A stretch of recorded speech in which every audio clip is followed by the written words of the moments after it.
And good morning. Happy Monday to you. Hope that you had a wonderful weekend. And for many of you, the end of spring break and them kiddos are back to school, and you're probably celebrating this Monday morning. All right. I am Harlan Pickett. I'll be your host for the Kickstart today. We're going to go ahead and do our 30-second countdown, and then we will get this show on the road. Thank you for being here today.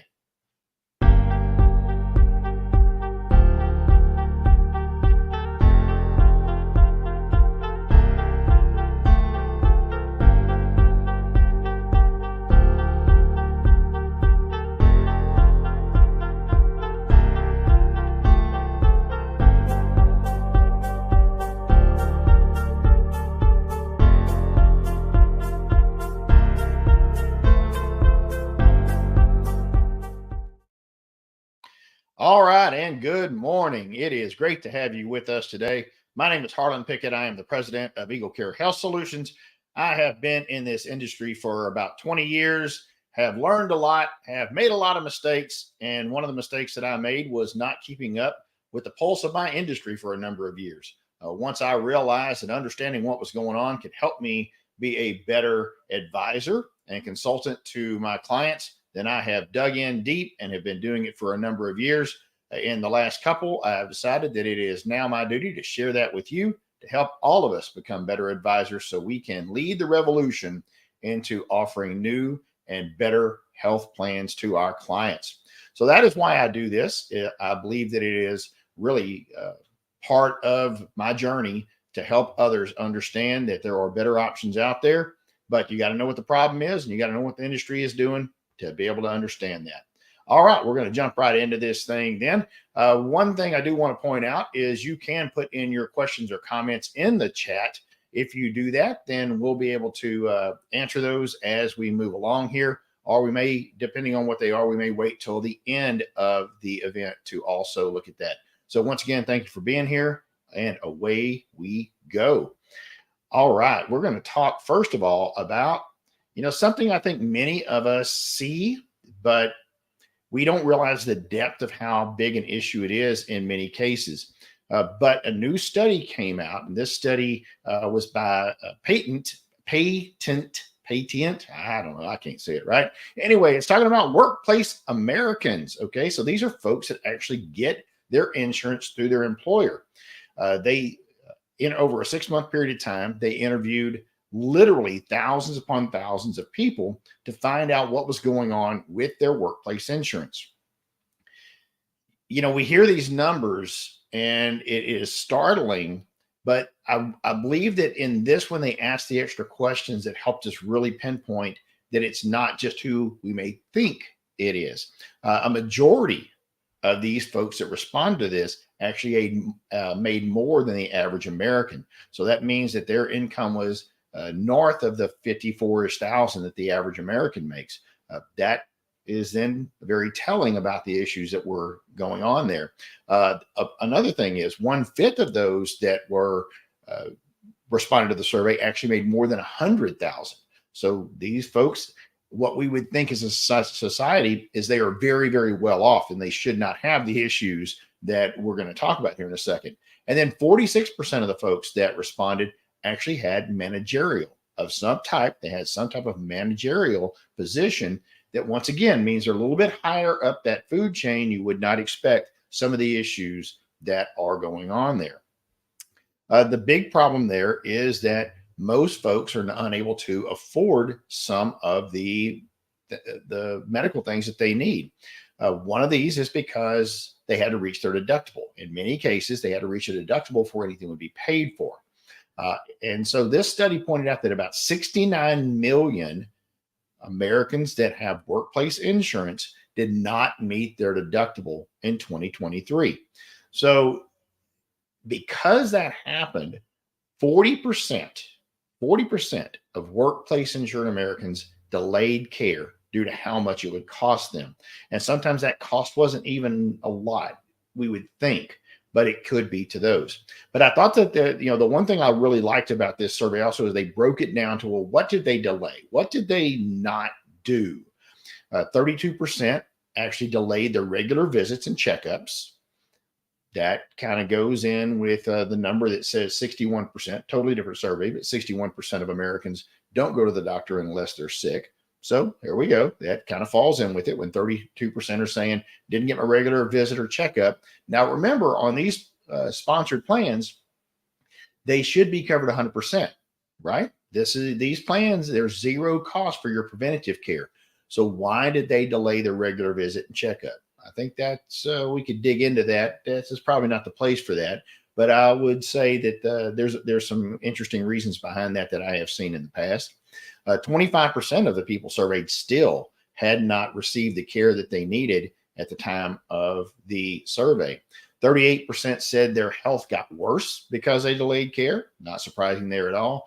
And then 17% said the treatment for the same condition became more expensive.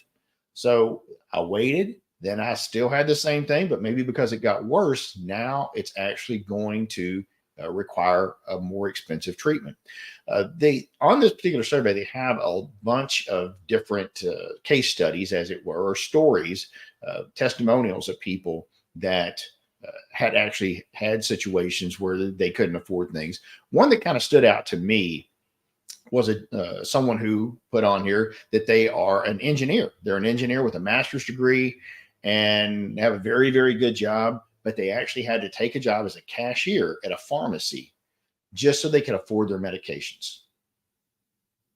Just so they could afford their medications.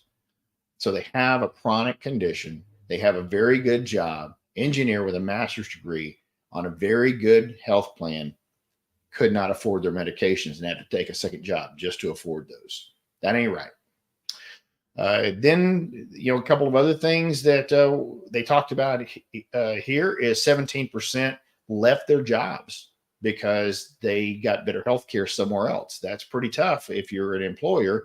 But another big part of this is employees, whenever they looked at all the data, that employers on average lose about 6.3 hours per employee per week due to medical issues, due to the cost of delayed care.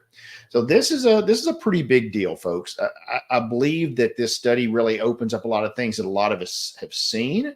But whenever you really look and dig into it, the fact that people are on health plans that the employer, in many cases, don't realize is having a negative impact. They think they've got the right thing going on, and it simply doesn't. There are some good options out there. So if you're an employer, you may not realize this is happening, but let me tell you, folks, you're having a pretty negative impact on your employees if you're not out there putting a true a health plan that has true impact on their health.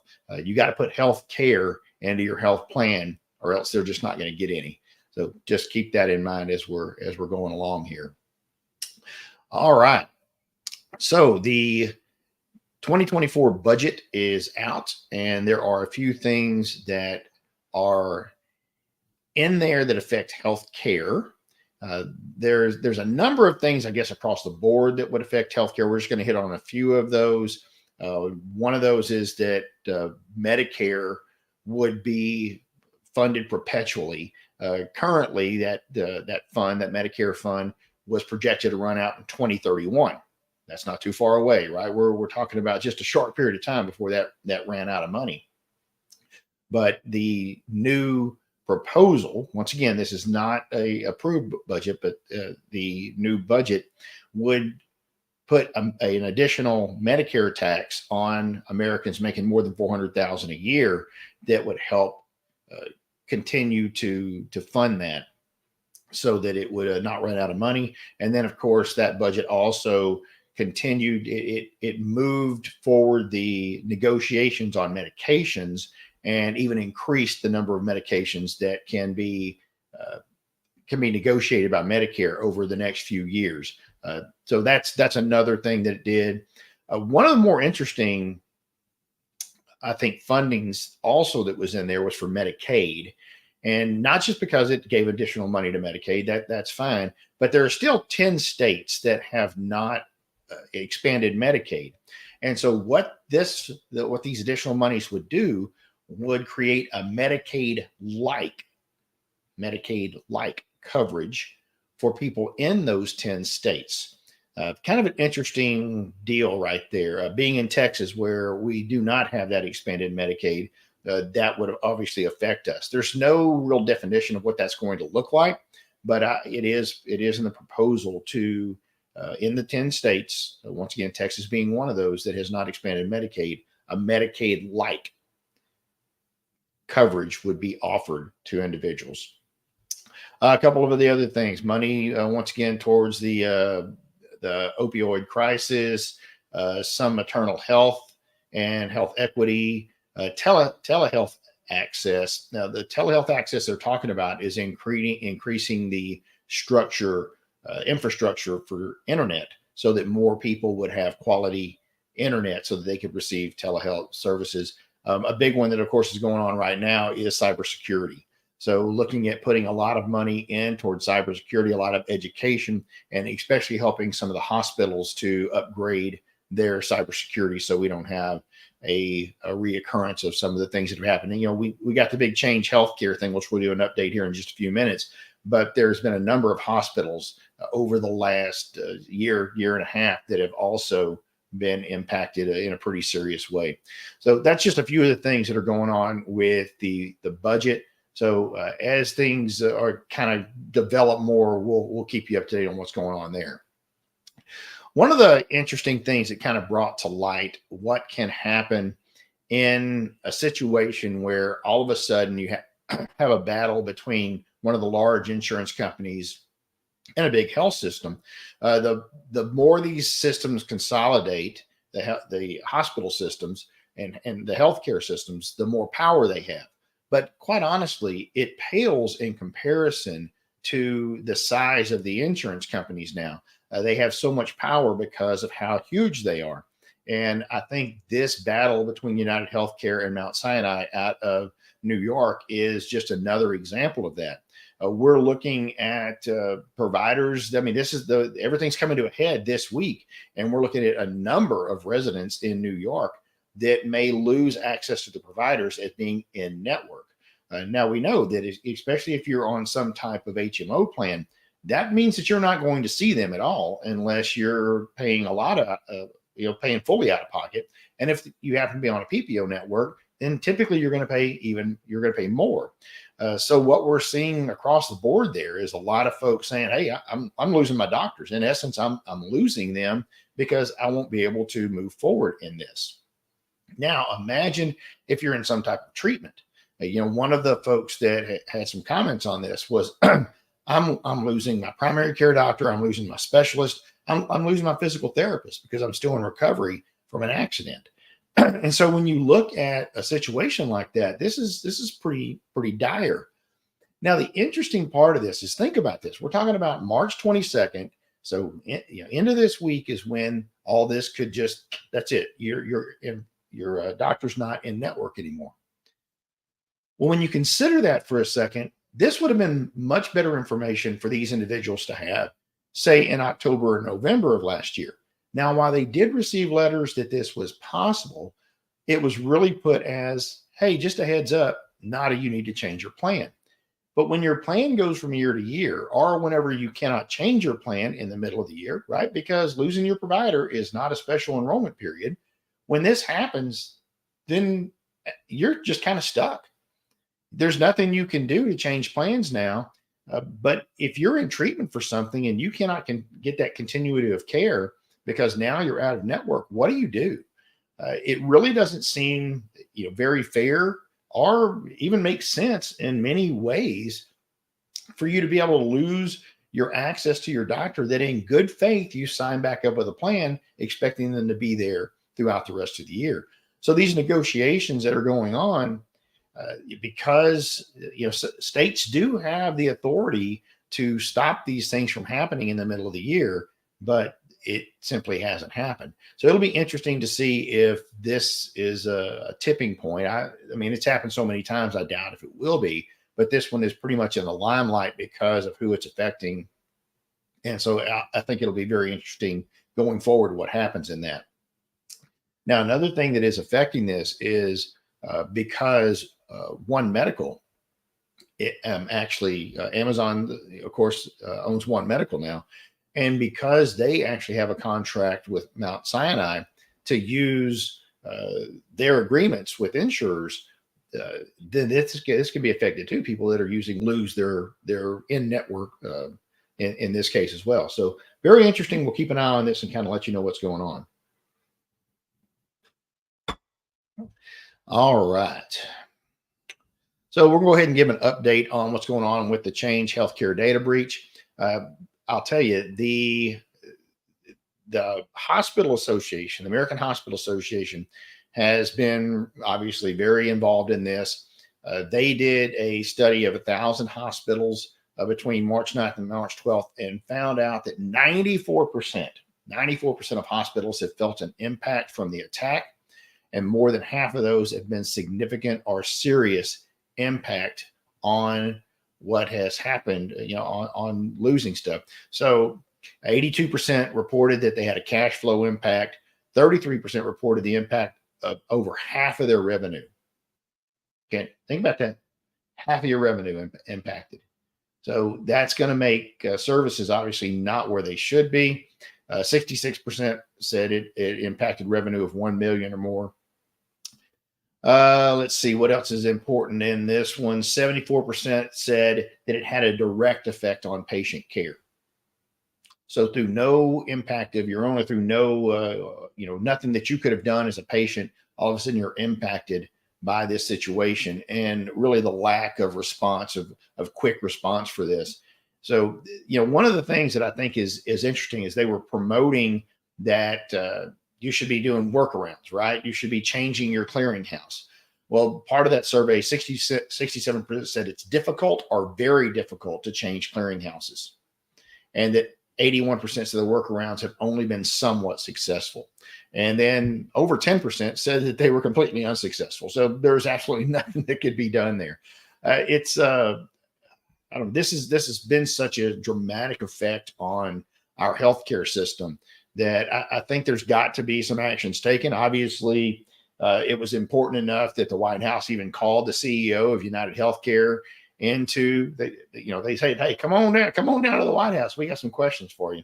So who knows what happened behind those closed doors, but I think that it's obviously caught the attention of everybody whenever a CEO is called on the carpet, as it were, to come to the White House and discuss the situation and how they're responding to it. Now, another little side thing for this,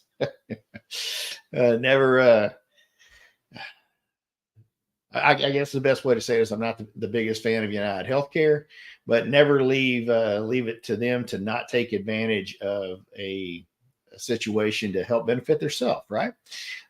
So Optum has received a green light for an emergency purchase of an Oregon clinic that they have been pursuing for months now. That has really been pushed back on by a number of legislators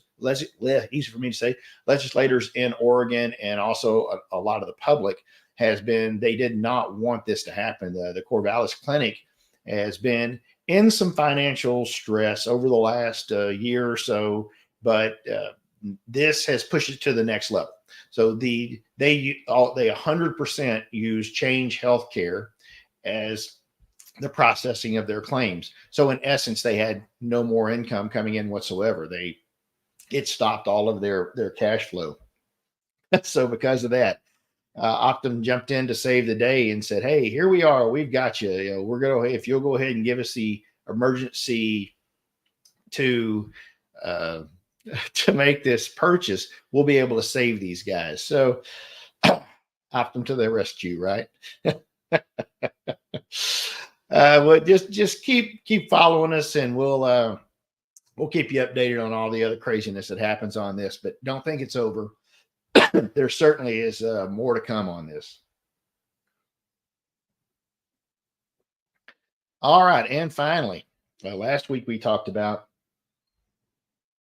how the Wegovy was now approved as a cardiac for cardiovascular events. Well, now Amazon and Eli Lilly, who makes Zepbound, a competitor to Wegovy, excuse me, has reached into a deal where you can actually receive your Zepbound for weight loss directly from Amazon. Eli Lilly has Lilly Direct, which is a program where you can talk to a doctor via a free telehealth call. You can go through the different things that you have going on, and then they will approve if it's right for you, I suppose.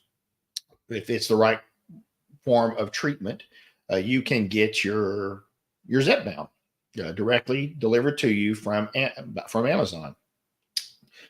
So that doctor will write the prescription for you, and you're able to get it directly from there.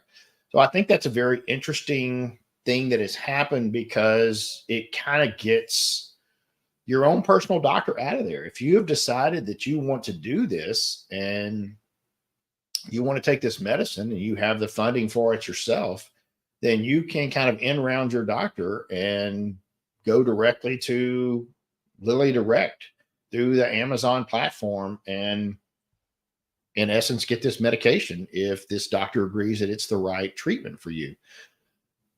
I kind of have mixed feelings about that, but I personally think that should be a decision that you make with your personal doctor. But as we have also seen, there's a number of people that don't go out and see their doctor regularly. So maybe at least this would give you a doctor to talk to find out if this is even something that you should be considering. So as these things become more and more open, and because as telemedicine becomes more mainstream, I think we're going to see more of these type situations. I think we're going to see more folks turn away from maybe their traditional doctor setting to try to influence a teledoc into giving them the medication that they want. Interestingly enough, I've heard a number of people say that they don't believe that the medications that are shown on TV make an impact on what people ask for. While overall, I agree with that. Certain medications, like what we've seen with these GLP-1s, they have had a pretty big impact. People learn about these from some pretty expensive ads that are out there, and we have seen a number of people kind of clamoring for them. There is no doubt that that folks hear also from friends and neighbors that have used them, friends, neighbors, family that have used these medications, and so they look to them that way as well. But this is having an impact without a doubt. All right, that's what we've got for you today. If anyone has any questions or comments, now is the time to put them out there. If you've already put them out there, then we will get to them here in just a second. One of the things I do want you guys to know is, hey, we do this for you. So if you like the way that we're presenting this, then let us know. If you don't like the way we're presenting this, let us know as well. I really am doing this because it's on my heart to present this to folks, to make it more easy to digest, to put it in layman's terms, because I'm not the most technical guy. I'm going to tell you kind of what my view is on it. So while this is kind of news, it's also kind of editorial. I know the difference between the two. So you're going to get my take on it. I'm going to be unapologetic about that.